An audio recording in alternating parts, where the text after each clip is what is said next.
Bismillahirrahmanirrahim. Alhamdulillah, kita ketemu lagi pada channel DPD IMM Kalimantan Selatan. Kali ini saya ingin mengajak kepada pemirsa tentang pokok pemikiran politik Syekh Muhammad Arsyad Al-Banjari. Kita tahu bahwa Syekh Muhammad Al-Banjari, atau orang bilang Syekh Al-Banjari, ini merupakan tokoh ulama asal Banua, Kalimantan Selatan, yang pemikirannya sangat-sangat berpengaruh di beberapa negara.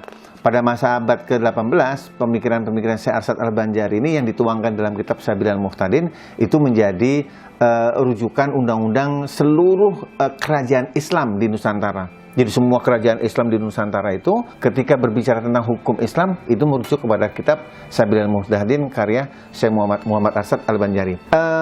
Brunei itu ketika membuat undang-undang dasarnya itu juga merujuk kepada kitab Sabilal Muhtadin. Di Filipina, di Thailand, bahkan di Arab Saudi, di Mekah itu diajarkan juga kitab Sabilal Muhtadin menjadi pelajaran fikih. Tetapi orang masih belum tahu tentang sejarah terbitnya kitab Sabilal Muhtadin karya Syekh Arsyad Al-Banjari. Pada waktu itu kita sudah tahu ya bahwa Syekh Arsyad Al-Banjari itu termasuk anak yang jenius, sampai Sultan juga suka terhadap anak ini. Kemudian masih kecil sudah bisa menulis bahasa Arab, kemudian bisa hafal Quran dan sebagainya, sehingga Sultan pada masanya itu memberangkatkan Syekh untuk menuntut ilmu lebih jauh lagi, yaitu di Mekah. Kemudian balik lagi, kemudian belajar lagi ke Mekah, itu nggak tanggung-tanggung selama kurang lebih hampir 30 tahun belajar ilmu. Jadi pulang ke benua itu umurnya kurang lebih hampir 60 tahun ya. Jadi umur 30 tahun lebih habis kawin, kemudian berangkat belajar ke mana? Ke Mekah itu selama umur 30 tahun, hampir 30 tahun.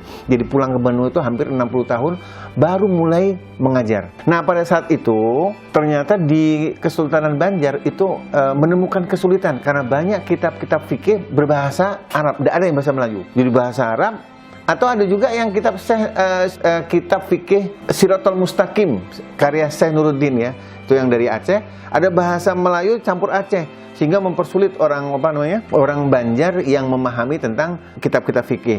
Maka oleh Sultan itu meminta kepada Syekh Arsyad Al-Banjari untuk membuat sebuah kitab fikih yang berbahasa Melayu murni. Atas perintah itu maka Syekh Arsyad Al-Banjari membuat fikih yang berbahasa Melayu, tapi mensarah daripada kitab Siratul Mustaqim. Jadi sudah ada kitabnya disarah. Tetapi dari kitab Sabilal Muhtadin, kitab Siratul Mustaqim, ada kurang lebih hampir 13 pokok pikiran yang dituangkan oleh Syekh Arsyad Al-Banjari dalam Sabilal Muhtadin. Jadi ada sudah Sabilal Muhtadin sarah daripada Mustaqim, Siratul Mustaqim, tapi ada 13 pokok pikirannya nggak ada, maka dituangkan. Salah satu pemikiran yang sangat fenomenal dan sampai relevan sampai sekarang adalah tentang tabla. Kalau mungkin semua ulama ya, bahkan Nabi 4 mazhab, bahkan Syekh Nuruddin sendiri mengatakan apabila mayat itu dikubur dengan menggunakan peti maka hukumnya haram. Tapi di Sabilal Muhtadin itu merupakan wajib bagi beliau memberikan fatwa wajib bagi mayat yang meninggal di daerah Banjar karena daerah rawa. Tidak ada dua, seorang laki-laki dan seorang wanita yang bukan muhrim. Kalau takut tersentuh, maka Syekh Arsyad Al-Banjari, perempuan yang bukan muhrim wajib menggunakan peti mati. Nah, dari ada beberapa contoh tadi ya, termasuk ada 13 pokok pikiran yang dituangkan dalam kitab Sabilal Muhtadin. Maka kitab ini diserahkan oleh Sultan. Maka oleh Sultan kitab ini bukan kitab, tapi menjadikan konun, undang-undang yang diberlakukan pada masa Kesultanan Banjar pada waktu itu. Jadi sepintas kalau melihat dari amatan saya, bahwa Sabilal Muhtadin itu bukan kitab, tapi merupakan konun bagi Kesultanan Banjar. Nah, pada berikutnya aja yang ini sudah menjadi kitab ya. Jadi ini sangat luar biasa. Ini seorang ulama yang membuat pokok-pokok pikirannya dan ternyata dijadikan konun. Nah, bagi orang pemikiran-pemikiran politik, proses terjadinya ini disebut dengan produk politik hukum Sultan. Karena Sultan yang meminta kepada Syekh tolong bikinkan kitab kitab fikih yang berbahasa Melayu. Maka adalah kitab Sabilal Muhtadin. Nah, ini yang disebut dengan produk politik hukum. Kalau kita bicara tentang relevan tentang pemikirannya itu sama dengan kalau kekinian itu macam pemerintah meminta kepada anggota dewan untuk membuat undang-undang tentang perkawinan. Maka dewan membuat undang-undang, lahirlah Undang-Undang Nomor 1 Tahun 74 tentang perkawinan. Nah, ini adalah produk politik pemerintahan. Jadi kalau Sabila itu merupakan produk politik sultan.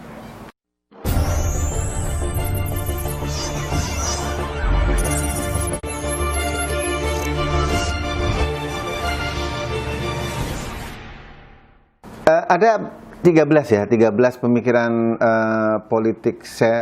Kalau saya bilang bahwa itu ada pemikiran politiknya, karena berkenaan dengan kebijakan pemerintah itu politik. Jadi banyak ulama-ulama yang punya fatwa tapi tidak direspon dengan ulama, fatwanya akan hilang. Tapi Syekh Arsyad Al-Banjari ada fatwa, lalu fatwanya itu diserahkan ke sultan dan sultan memberikan respon yang bagus, kemudian menjadikan undang-undang. Maka itu kalau kami memandang sebagai pemikiran politik Syekh untuk diterapkan dan dijalankan oleh masyarakat Banjar pada waktu itu. Selain tabla ya, tabla beliau mengatakan di dalam Sabilan Muhtadin di bab 2-nya itu, kalau orang-orang sebelumnya itu, ulama-ulama sebelumnya, bahwa menguburkan mayat dengan tabla itu hukumnya makruh lagi bid'ah. Tapi di sini beliau mengatakan tidak ada makruh, bahkan wajib. Itu pemikirannya, karena ada tanahnya rumboy, tanah gambut, kalau kena hujan mayatnya bisa keluar, atau kena binatang buas, lalu dimakan sama binatang buas, lalu jadi mudarat.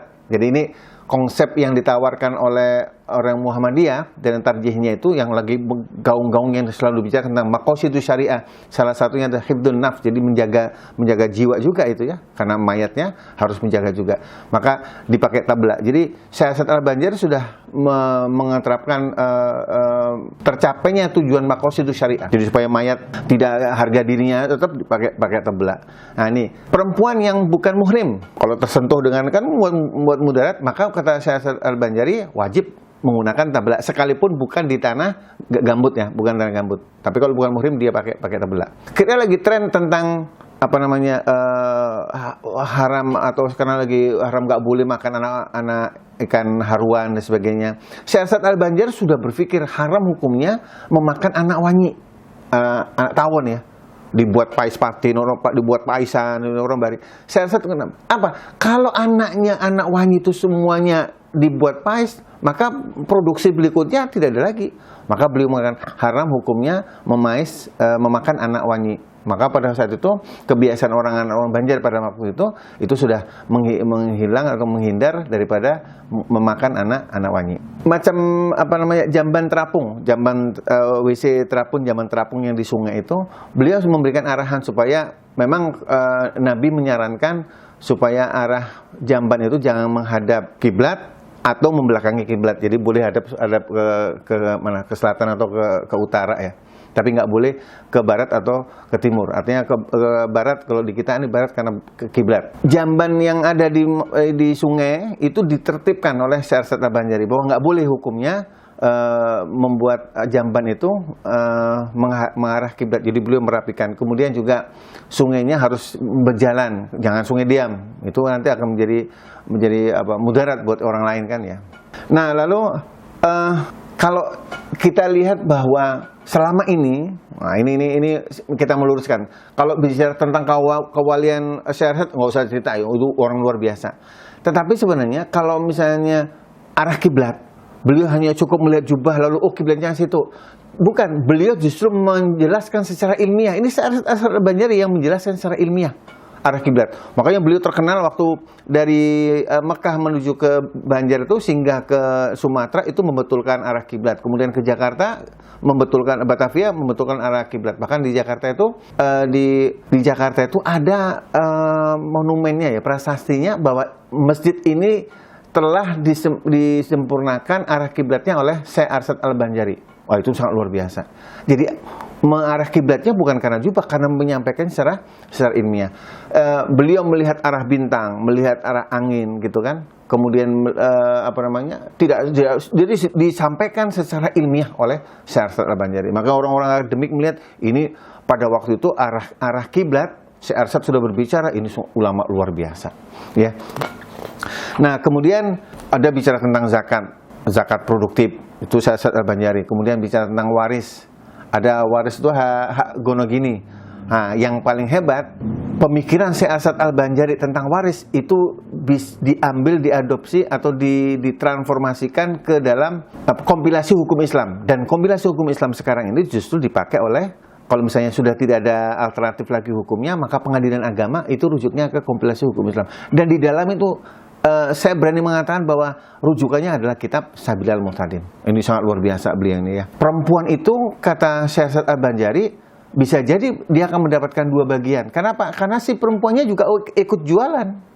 Jadi sebenarnya dia mendapat waris itu bukan karena warisnya, karena tenaga untuk jualannya itu. Nah, beda kalau misalnya ada punya anak, contoh gini, ada anak perempuan yang ikut bantu orang tuanya, anak laki-lakinya tidak. Tapi ketika si ayah meninggal, itu yang anak perempuannya dapat hak waris lebih nggak? Kata beliau lebih. Kenapa? Karena dia membantu orang tuanya menjaga. Jadi dapat upah, dapat kongsian, baru nanti dibagi waris. Dari beberapa pokok pikiran beliau yang dituangkan di dalam kitab Sabilal Muhtadin, lalu diserahkan kepada Sultan dan Sabilal ini menjadikan konun oleh Sultan, tidak akan bisa diterapkan kalau tidak ada peranator sosialnya atau penegak hukumnya. Maka Syekh As'ad Al-Banjari meminta kepada Sultan untuk mendirikan institusi yang namanya dengan Mahkamah Syariah atau peradilan agama, qadhi ya. Jadi ketika ada orang bermasalah, itu larinya ke lembaga qadhi itu. Ada kalau mufti kan sebagai penasihat kesultanan, tapi Mahkamah Syariah ketika ada problem-problem atau mungkin qadhi, mahkamah lembaga qadhi itu di peradilannya. Nah, itu secara tidak langsung beliau sudah memberikan pemikiran harus dibentuk satu lembaga namanya lembaga qadhi. Kalau dikaitkan dengan kekinian zaman sekian, ya peradilan agama itu adalah hasil karya, ide dan saran daripada Syekh As'ad Al-Banjari. Orang terlupakan itu. Peradilan-peradilan agama yang ada di Indonesia ini, itu adalah cikal bakalnya pemikiran Syekh As'ad Al-Banjari. Dan kita subhanallah ya, orang ini mudah-mudahan pahalanya mengalir terus itu. Karena idenya beliau ternyata dipakai sampai sekarang, yang dulu namanya lembaga qadhi sekarang menjadi peradilan agama. Sabilal Muhtadin oleh Sultan dijadikan konun, tidak akan bisa dilaksanakan kalau tidak ada lembaganya. Maka Syekh As'ad meminta kepada Sultan untuk memberikan lembaga, dan itu bisa berjalan dengan baik. Dan di dalam teori kalau satu lembaga itu, satu institusi termasuk Kesultanan Banjar yang menginginkan tentang Islamisasi di Kesultanan Banjar karena Islamnya banyak, maka ini beliau termasuk orang-orang para teori itu menggunakan teori kredo, teori syahadah. Jadi kenapa? Karena seluruh dari pemerintahannya sampai masyarakat Banjarnya itu menerapkan hukum Islam. Nah, ada orang mengatakan, kok berani-beraninya ya Syekh As'ad Al-Banjari memberikan fatwa-fatwa yang zaman Nabi tidak ada. Maka kalau dalam disertasi saya, beliau menggunakan teori perubahan hukum, taghayyurul fatwa. Hukum itu berubah karena situasi dan kondisi yang berbeda. Mungkin di Mekah menggunakan ada pasir, sedangkan di Banjarmasin lumpur. Beda, lingkungannya beda, zamannya beda, kemudian situasi dan adatnya berbeda. Maka kalau mengubur mayat dengan menggunakan peti hukumnya haram, tapi Syekh As'ad menggunakan wajib karena lumpur. Jadi taghayyur fatwa, perubahan hukum. Nah, ini beliau menggunakan perubahan hukum. Dulu tidak ada jamban di Mekah sana, sini ada. Maka ada beberapa fatwa-fatwa pemikiran pokok beliau yang dulunya tidak ada, sekarang ada. Ya, ada perubahan hukum yang masih relevan ya. Kemudian continuity itu, chain and continuity, teori yang ketiga itu adalah tentang perubahan hukum yang berkelanjutan, yaitu kayak macam Sabilal Muhtadin itu kitabnya masih ada. Kemudian tabla itu masih terpakai. Fatwa tentang hukum haram memakan anak wangi sampai sekarang masih terpakai. Itu berarti hukumnya masih berkelanjutan sampai sekarang. Yang sangat mengembirakan buat kita semua ya warga Banua itu, bahwa ternyata ulama pemerintahan itu mulai dulu sudah ada, termasuk di Syekh As'ad Al-Banjari.